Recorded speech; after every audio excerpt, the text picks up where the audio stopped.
My fellow Americans,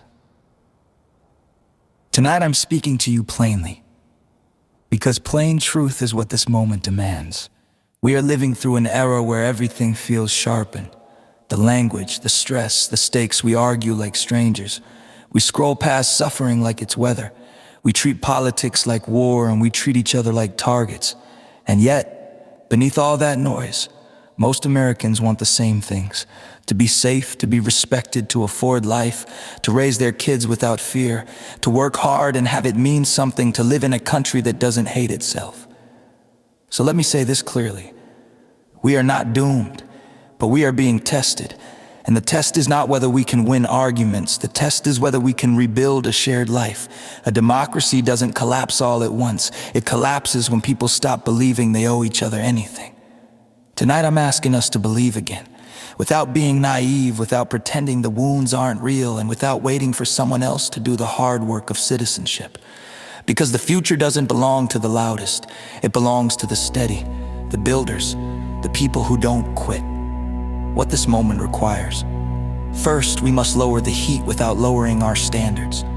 You can be furious about injustice. You can be afraid about the future. You can be disappointed in institutions, but we do not get to trade our humanity for a temporary rush of being right. So here's what I'm committing to as your president. I will not speak to half the country as if they are enemies.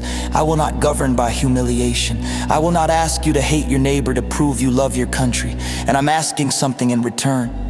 If you call yourself a patriot, then prove it the hardest way, by caring about Americans who didn't vote the way you did. That's not weakness. That's the first brick in rebuilding the republic. Second, we will protect truth, because without it, nothing else holds. We do not have to agree on everything, but we must agree on what is real.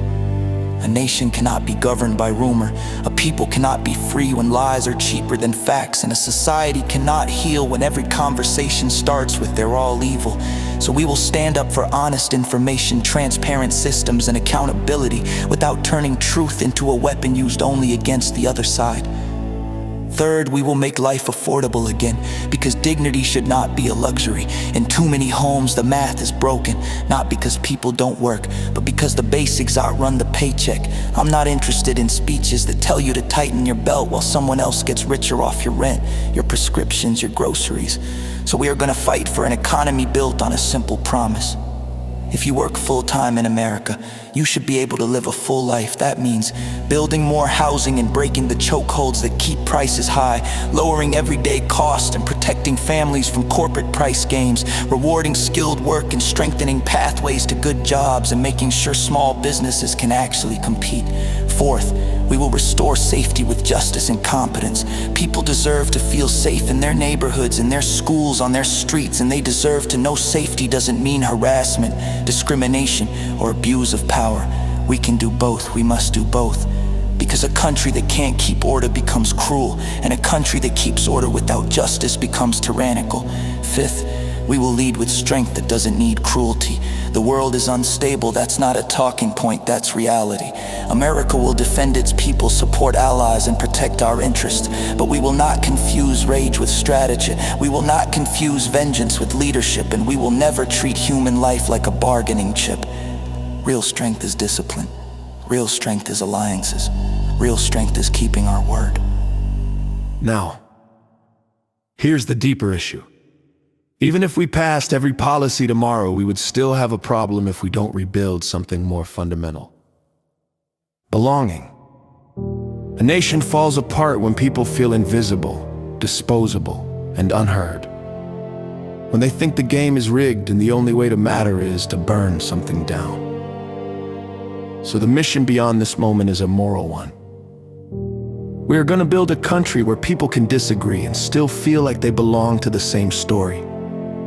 Where your kid's future isn't determined by a zip code, where hard work doesn't feel like humiliation, where technology serves the human spirit instead of feeding our worst impulses, where politics is a tool for solving problems, not a religion of rage, a challenge to every American. Tonight, I'm not only asking for your vote or your patience, I'm asking for your citizenship. Not the kind that fits on a bumper sticker, the kind that shows up in real life. Speak to someone you've written off, read past the headline. Tell the truth even when it costs your side points. Do one thing each week that strengthens your community.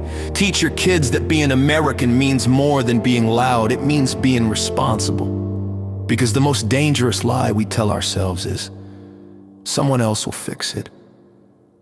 No, we fix it.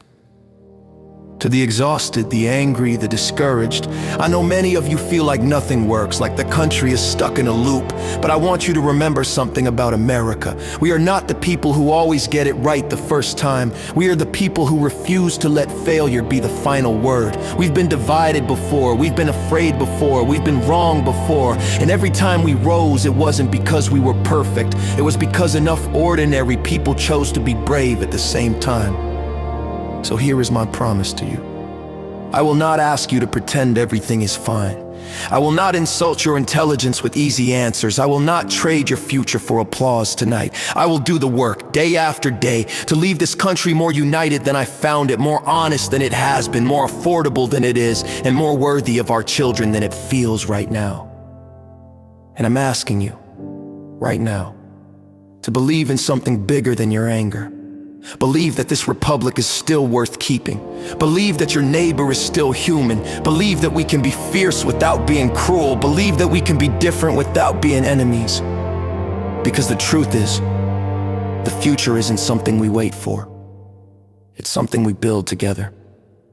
God bless you, and God bless the United States of America.